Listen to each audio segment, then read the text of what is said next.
बदलापूर चिमुकली अत्याचार प्रकरण परवानगी नसलेल्या वाहनांवर कारवाईची मागणी होतीये। आमदार ज्ञानेश्वर म्हात्रेंनी दादा भुसेंना तसं पत्रच लिहिलंय। विद्यार्थी वाहतूक करणाऱ्या अवैध वाहनांवर कारवाई करा अशी या पत्रातून मागणी करण्यात आली आहे।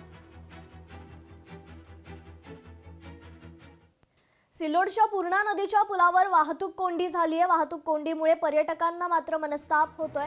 कंटेनर खराब झाल्यानं वाहनांच्या लांबच लांब रांगा लागलेल्या आहेत।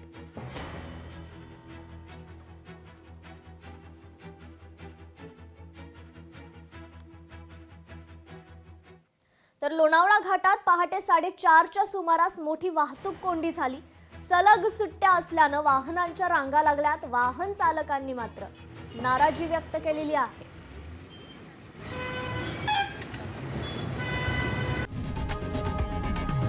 लोकशाही मराठी ऐका, पहा, जागरूक रहा।